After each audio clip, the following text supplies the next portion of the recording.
तो संसद की सुरक्षा में सेंधमारी की वारदात को 48 घंटे से ज्यादा का वक्त बीत चुका है। 5 आरोपी पकड़े जा चुके हैं। उन्हें 7 दिन की रिमांड को लेकर पुलिस ने जांच शुरू कर दी है, लेकिन सुरक्षा में सेंध लगाने का मकसद अभी तक साफ नहीं हो पाया है। देश हित में इस खबर पर विस्तार से आपको रिपोर्ट दिखाएंगे, लेकिन उससे पहले 30 सेकंड में जानिए कि अब तक मामले में आखिर हुआ क्या है। देखिए, 2 दिन से फरार आरोपी ललित झा आज दिल्ली से गिरफ्तार हुआ और उसे कोर्ट ने 7 दिन की पुलिस रिमांड पर भेज दिया है। ललित से राजस्थान के नागौर जो वो भाग गया था, वहां से उसके 4 आरोपियों को फोन उसने वहां पर जला दिए। दिल्ली पुलिस संसद की सुरक्षा में चूक की घटना को रिक्रिएट करने की तैयारी कर रही है। आरोपियों को अगले 48 से 72 घंटे में संसद के भीतर ले जाकर सीन को रिक्रिएट करवाया जाएगा, यानी किस तरीके से इस घटना को अंजाम दिया गया। 50 नंबरों पर बीते 15 दिनों में आरोपियों ने जो भी बात की है उसकी भी जांच की जाएगी। और देखिए, इस पूरे मामले का मास्टरमाइंड कहा जा रहा है ललित झा, जिसे गिरफ्तार कर लिया गया है। उसने सबूत मिटाने के लिए काफी दिमाग लगाया। उसने आरोपियों के फोन जला दिए, लेकिन कैसे हुई ललित की गिरफ्तारी और फोन जलाने के बावजूद किस तरीके से ललित साजिश के सबूत नहीं मिटा पाएगा, देखिए हमारी इस रिपोर्ट में।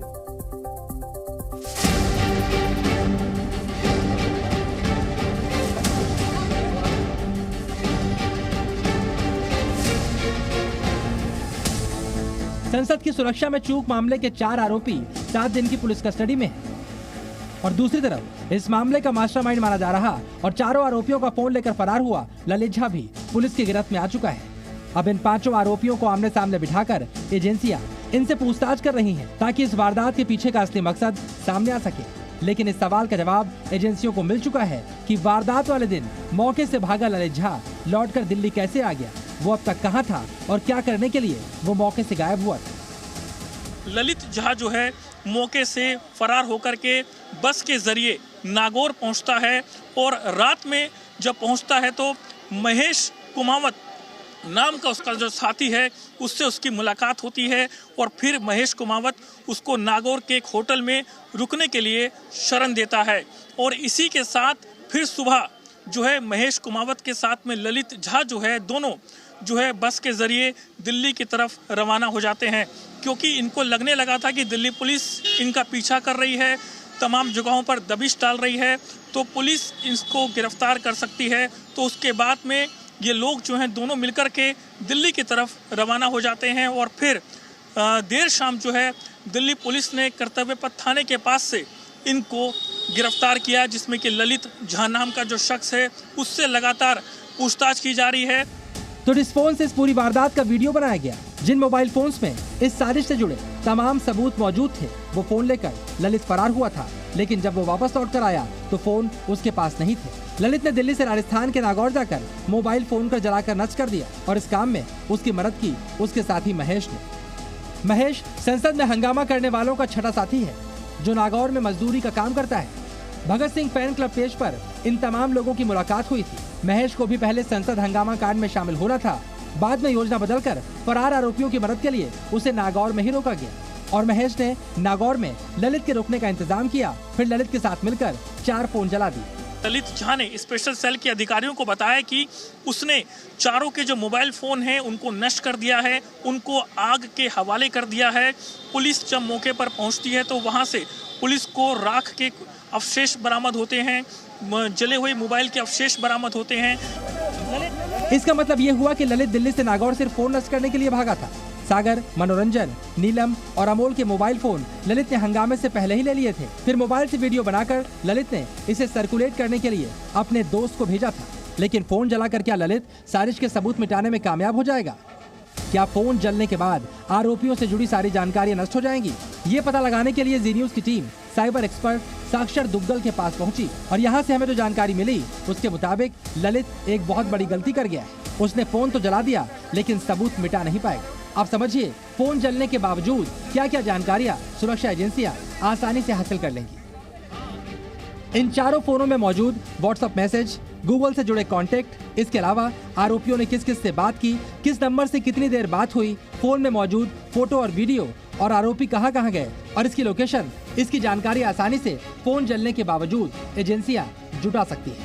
आपने फ़ोन ज़रूर जला दिया, लेकिन सर्विस प्रोवाइडर्स हैं, आप व्हाट्सएप यूज़ अगर करते हैं तो आपके चैट बैकअप्स होते हैं, गूगल के साथ आप अपने कॉन्टैक्ट्स आप अटैच करते हैं, अपनी फ़ोटोज़ अटैच करते हैं, क्या कुछ नहीं अटैच करते, जो कि सर्विस प्रोवाइडर्स लेते हैं। और सिंस ये मामला नेशनल सिक्योरिटी का है तो प्रायोरिटी बेसिस पे लिया जाएगा। तो अगर हम सर्विस प्रोवाइडर्स से, जो हमारी सरकार है, वो उनसे सीधा डायरेक्ट कॉन्टैक्ट करेगी कि जो चैट्स हैं वो एग्जैक्टली हुई क्या है। बिकॉज में अगर आप तहकीकात करेंगे तो आपको पता लगेगा कि ये आरोपियों ने किन किन लोगों से बात की है, जो आगे हमारी इन्वेस्टिगेशन में मदद कर सकता है। तो फ़ोन के, आपके मोबाइल फ़ोन के आपके फ़ोटोज़ हों, चैट्स हों, कॉन्टैक्ट्स हों, ये सारे के सारे रिकवर आराम से किए जा सकते हैं। अब सवाल उठता है कि भारत का कानून क्या कहता है। क्या संसद की सुरक्षा में सेंध लगाने वाले लोगों की पर्सनल इंफॉर्मेशन देने के लिए सर्विस प्रोवाइडर बाध्य हैं? भारत का कानून बहुत ही सिंपल है। वो कहता है कि जब नेशनल सिक्योरिटी की बात आए, हर लॉ की बात है, जब नेशनल सिक्योरिटी की बात आए तब भारत सरकार किसी भी इंटरमीडिएट से, किसी भी क्लाउड सर्विस प्रोवाइडर से कभी भी कुछ भी मांग सकती है और उनको देना पड़ेगा। As a matter of fact, जब आप यहाँ बिजनेस कर रहे हैं, ये आपके ये ट्रीटी साइन होती है, एक अग्रीमेंट साइन होता है, जहाँ पे आपको बोला जाता है कि अगर नेशनल सिक्योरिटी के बेस पे कुछ हुआ केस तो ऐसा होगा। यानी साफ है, ललित झा समेत संसद की सुरक्षा में सेंध लगाने वाला पूरा गैंग चाहे जितनी भी कोशिश कर ले, साजिश के तार तो एजेंसियां खोल कर ही रहेंगी। शिवांग मिश्रा के साथ नीरज गौड़, जी मीडिया, दिल्ली। इस पूरे मामले के मास्टरमाइंड कहे जा रहे ललित झा को दूसरे आरोपियों के साथ बैठाकर पूछताछ भी की गई है। ललित के 4 शहरों से कनेक्शन सामने आए हैं। ललित झा मूल रूप से बिहार के दरभंगा का रहने वाला है और फिलहाल पश्चिम बंगाल के कोलकाता में शिक्षक के तौर पर वो काम कर रहा था। दिल्ली में अपने साथियों के साथ योजना बनाकर उसने संसद की सुरक्षा में सेंध लगाई। इसके बाद वो अपने साथियों का फोन लेकर राजस्थान के नागौर चला गया, जहां उसने अपने साथियों के फोन को जला दिया। इसके बाद से नागौर वो दिल्ली वापस लौट आया, जहां से पुलिस ने उसे गिरफ्तार कर लिया। आरोपियों से पूछताछ तो होगी। मामले की तह तक पहुंचने के लिए 13 दिसंबर की घटना को रिक्रिएट भी किया जाएगा, ताकि पुलिस को यह पता चल सके कि आखिर इस घटना को अंजाम कैसे दिया गया। पुलिस ये जानना चाहती है कि आखिर सुरक्षा घेरे को लांघकर ये आरोपी किस तरीके से संसद के अंदर दाखिल हुए, किस तरीके से घटना को अंजाम देने के लिए जो स्मोक कैनिस्टर है वो संसद के अंदर ले जाया गया। सुरक्षा जांच का घेरा लांघा गया और सबसे बड़ी बात, स्मोक क्रैकर पकड़ में आखिर क्यों नहीं आया। सब कुछ ठीक ठाक रहा तो अगले 48 से 72 घंटे के बीच साजिश से पर्दा उठ जाएगा। हमला कैसे हुआ, स्मोक क्रैकर किसने छोड़ा, लोकसभा की कार्यवाही के दौरान आरोपी कैसे कूदा और कैसे स्मोक कलर जूते से निकालकर हवा में उड़ाया गया। दिल्ली पुलिस की स्पेशल सेल लोकसभा की सुरक्षा में हुई सेंधमारी का हर सीन रिक्रिएट करने वाली है। 13 दिसंबर को हुई एक एक वारदात का मिनट टू मिनट सीन हूबहू रिक्रिएट किया जाएगा। इसके लिए दिल्ली पुलिस की स्पेशल सेल शनिवार या रविवार को आरोपियों को संसद परिसर में ले जाएगी और बुधवार की घटना को रिक्रिएट करेगी। पुलिस ये पता लगाने की कोशिश करेगी कि 13 तारीख को आरोपी स्मोक क्रैकर के साथ संसद में कैसे दाखिल हुए, दोनों आरोपी सिक्योरिटी एंट्री को पार करके लोकसभा तक कैसे पहुंचे, लोकसभा की कार्यवाही के दौरान सदन के फ्लोर पर पहले किसने छलांग लगाई और सबसे अहम कि संसद की सुरक्षा जांच में स्मोक क्रैकर क्यों नहीं पकड़ा गया। Delhi police parliament security lapses को लेकर के सीन को रिक्रिएट करेगी और ये पता लगाने की कोशिश करेगी कि इनका कोई क्रिमिनल बैकग्राउंड नहीं है और बेहद मामूली बैकग्राउंड से ये आते हैं, तो बावजूद इसके कैसे इन्होंने सुरक्षा कर्मियों को चकमा दिया, कैसे इन्होंने इतने शातिराना तरीके से जूते के अंदर कैविटी बना करके स्मोक कैनिस्टर को छिपाया और संसद के अंदर दाखिल हो गए। और यही वजह है कि सीन को रिक्रिएट करके इसके बारे में पता लगाया जाएगा। संसद के अंदर दाखिल होकर अफरा तफरी मचाने वाला सागर और मनोरंजन डी, तो वहीं संसद के बाहर नारेबाजी कर हंगामा मचाने वाले अमोल शिंदे और नीलम रिमांड पर हैं और अब सेंधमारी का अहम किरदार ललित झा भी पकड़ा जा चुका है। इन लोगों ने संसद की सुरक्षा में सेंधमारी क्यों की? वारदात के 2 दिन बाद भी पुलिस के हाथ खाली हैं। लगातार चल रही संसद की कार्यवाही के बीच पुलिस को जांच का मौका नहीं मिला है। यही वजह है कि छुट्टी के दिन पुलिस ने सीन रिक्रिएट करने की प्लानिंग की है, ताकि इस मामले की हर साजिश से परत दर परत पर्दा उठाया जा सके। पुलिस तहकीकात में जानने की कोशिश करेगी कि आखिर संसद की सुरक्षा में कहां चूक हुई, जो बयान आरोपियों ने दिए उसमें कितनी सच्चाई है, जिन जूतों में आरोपी स्मोक क्रैकर लेकर आए उसकी चेकिंग हुई या नहीं, संसद की सुरक्षा जांच के बारे में आरोपियों को कितनी जानकारी थी। इस बीच संसद की सुरक्षा चूक मामले में जो FIR हुई है उसमें बड़ा खुलासा हुआ है। एफआईआर के मुताबिक जिन 2 आरोपियों ने लोकसभा के भीतर घुसकर स्मोक बम से धुआं फैलाया था, उन्होंने सुरक्षा को धोखा देने का शातिर प्लान बनाया था। एफआईआर के मुताबिक दोनों आरोपियों के दाहिने पैर के जूते का मॉडिफिकेशन करवाया गया था। दाएं पैर के जूते का सोल कटा हुआ मिला। जूते में जगह बनाकर अलग से रबर सोल लगाया गया। सागर और मनोरंजन जिस जूते को पहनकर सदन में पहुंचे, उसमें स्मोक क्रैकर के साथ कुछ पर्चे भी रखे गए थे। संसद में सेंध लगाने वाले आरोपियों ने रेकी करके ये पता लगा लिया था कि संसद भवन में जांच के दौरान जूतों की चेकिंग नहीं की जाती है। इसलिए स्मोक क्रैकर को छिपाने के लिए सागर ने लखनऊ में स्पेशल ऑर्डर देकर 2 जोड़ी जूते तैयार करवाए थे। संसद में सीन रिक्रिएट किया जाएगा। इस बीच दिल्ली पुलिस इलेक्ट्रॉनिक सर्विलांस से और जानकारियां जुटा रही है। पुलिस के पास 50 नंबरों की लिस्ट है। ये वो नंबर हैं जिनके साथ आरोपियों ने पिछले 15 दिनों में बात की है। पुलिस इन 50 नंबरों से जुड़े लोगों की पहचान में जुटी, जो जांच में मददगार हो सकते हैं। 7 दिनों के रिमांड के दौरान दिल्ली पुलिस संसद में क्राइम सीन रिक्रिएट करवाने के साथ इन सभी आरोपियों को गुरुग्राम में विक्की शर्मा के घर ले जाएगी। संसद में घुसपैठ करने से पहले ये सभी आरोपी यहीं पर मिले थे। इसके साथ ही राजस्थान, मुंबई, मैसूर और लखनऊ समेत उन सभी लोकेशंस पर भी जाएगी जहां पर इन आरोपियों ने मीटिंग की या फिर जूते और स्मोक क्रैकर खरीदे। जितेंद्र शर्मा, रविंद्र कुमार और अंजलि सिंह के साथ ब्यूरो रिपोर्ट, जी मीडिया। संसद की सुरक्षा में सेंधमारी की यह घटना कैसे हुई, साजिश को कैसे अंजाम दिया गया, इसके तमाम सबूत और सुराग अब जमा किए जा रहे हैं। लेकिन संसद कांड में अब एक डायरी की भी एंट्री हो गई है। ये डायरी दरअसल आरोपी सागर शर्मा के घर से बरामद की गई है और जी न्यूज को मिली इस डायरी से पता चला है कि सागर शर्मा के मन में क्या कुछ चल रहा था। ये सागर शर्मा की ब्रेन मैपिंग करने में एक कारगर चीज साबित हो सकती है। डायरी में सागर ने लिखा कि घर से विदा लेने का समय पास है, कुछ भी कर गुजरने की आग मन में दहक रही है। काश मैं अपने माता पिता को समझा पाता, अगर ऐसा नहीं है कि मेरे लिए संघर्ष की राह चुनना आसान है। एक और जगह सागर ने डायरी में नोट किया कि दुनिया में ताकतवर व्यक्ति वो नहीं है जो छीनना चाहता है, ताकतवर व्यक्ति वो है जो हर सुख त्यागने की क्षमता रखता है। सागर ने अपनी डायरी में कई जगहों पर शायरियां भी लिखी हैं। दर्द अपने वतन का मुझसे देखा नहीं जाता, वरना दुश्मन के आगे झुकना मैं किसी को नहीं सिखाता। इस तरीके की बहुत सारी बातें सागर शर्मा ने अपनी डायरी में दर्ज की है। संसद की सुरक्षा में सेंधमारी करने वाले आरोपियों ने जो कुछ किया वो कई सवाल और शक पैदा करता है। आरोपी ललित झा ने 4 मोबाइल फोन आग में जलाकर नष्ट कर दिए, लेकिन यह अहम सबूत और खत्म करने की कोशिश थी। अगर मकसद सिर्फ प्रदर्शन करना था तो मोबाइल फोन को पहले छिपाने और फिर उन्हें जलाने की कोशिश आखिर क्यों की गई? घटनास्थल से ललित 4 आरोपियों के फोन लेकर भागा और लगभग 2 दिन तक गायब रहा। सबूत मिटाने के लिए मिटाने के बाद वो फिर सामने आया। क्या ये एक बड़ी साजिश है? सागर शर्मा की डायरी में कुछ कर गुजरने की जो बात लिखी गई है उसका आखिर मतलब क्या है, उसके मायने क्या है? संसद के अंदर जानबूझकर जूते में छिपाकर स्मोक क्रैकर ले जाना ये कोई आम घटना नहीं है। क्या इसके लिए उन्हें किसी तरीके की कोई खास ट्रेनिंग दी गई थी? ये वो बहुत सारे सवाल हैं जिनको लेकर इस समय जांच एजेंसियां पड़ताल कर रही हैं। सवाल कई हैं और सभी जवाब आरोपियों को कटघरे में खड़ा करते हैं। क्या इन्हें भटका हुआ युवक मानना सही होगा? ये सवाल जांच एजेंसियों की पड़ताल में शामिल है। और इस गंभीर मामले में जहां जांच अभी जारी है, वहीं संसद के भीतर और बाहर विपक्ष इस मामले को लेकर मुद्दा बना रहा है, सरकार को घेरने की कोशिश कर रहा है। इस बीच सत्ता पक्ष ने टीएमसी और कांग्रेस पर गंभीर आरोप लगाए। क्या कुछ आरोप लगाए गए हैं, देखिए हमारी इस रिपोर्ट में।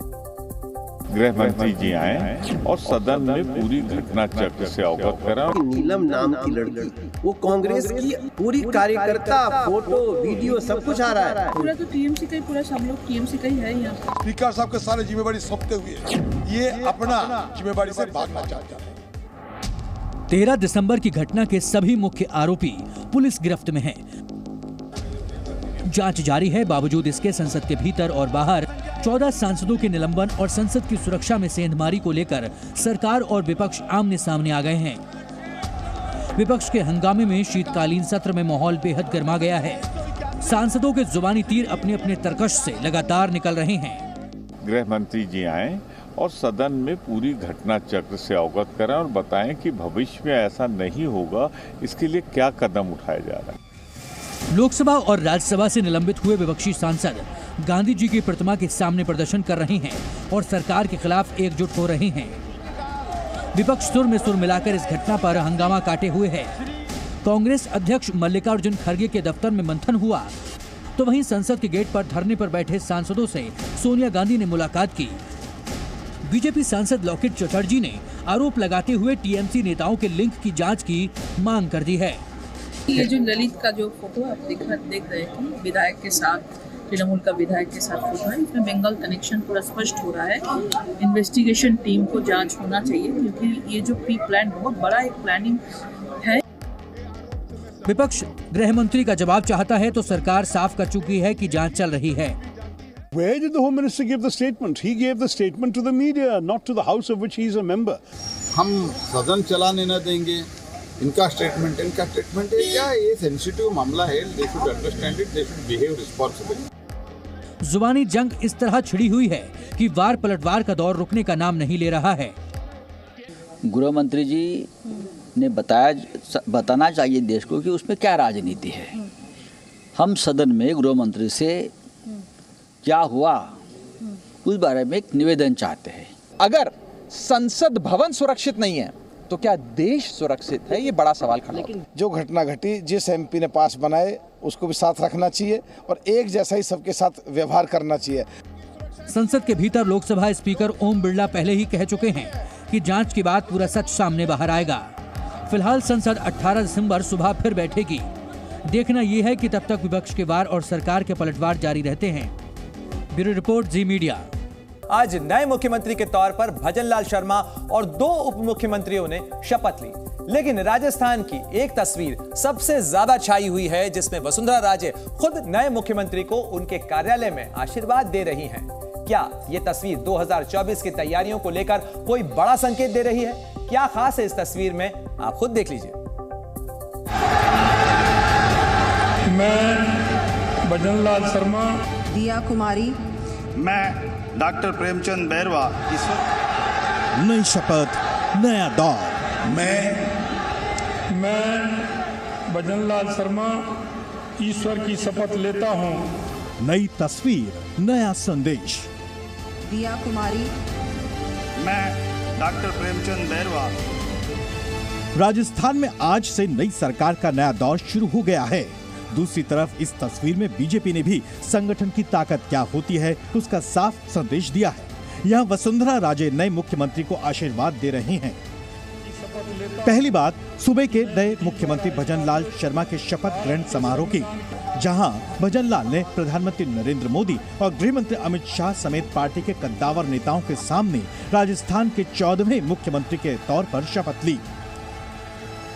मैं भजनलाल शर्मा ईश्वर की शपथ लेता हूं कि मैं विधि द्वारा स्थापित भारत के संविधान के प्रति सच्ची श्रद्धा और निष्ठा रखूंगा। खास बात यह है कि भजनलाल शर्मा ने मुख्यमंत्री पद की शपथ अपने जन्मदिन के मौके पर ली है। राज्यपाल कलराज मिश्र ने इस दौरान जयपुर में अल्बर्ट हॉल के सामने 2 उप मुख्यमंत्रियों दिया कुमारी और प्रेमचंद बैरवा को भी पद और गोपनीयता की शपथ दिलाई है। विधि द्वारा स्थापित पूर्व मुख्यमंत्री अशोक गहलोत भी इस मौके पर मौजूद रहे।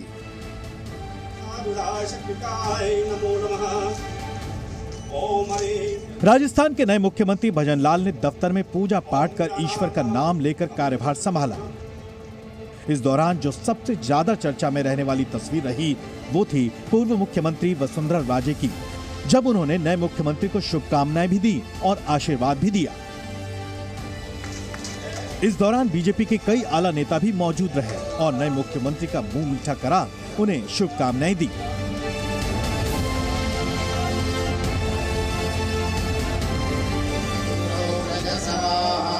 इसके बाद उप मुख्यमंत्री दिया कुमारी ने भी अपने दफ्तर में पूजा पाठ कर कार्यभार संभाला। नए उप मुख्यमंत्री बैरवा ने भी महिलाओं के खिलाफ अत्याचार रोकने की बात करते हुए अपना कार्यभार संभाल लिया है। हर वर्ग के साथ मिलकर और उनके उत्थान के लिए काम करें, विशेष तौर से दलित और महिलाओं के लिए उत्थान का काम करें, ये हमारी प्राथमिकताएं रही। राजस्थान में उत्साहित माहौल के बीच एक बार फिर पार्टी नेताओं ने 2024 में लोकसभा चुनाव में भारी जीत का भरोसा जताया है। ब्यूरो रिपोर्ट, जी मीडिया। जी न्यूज़।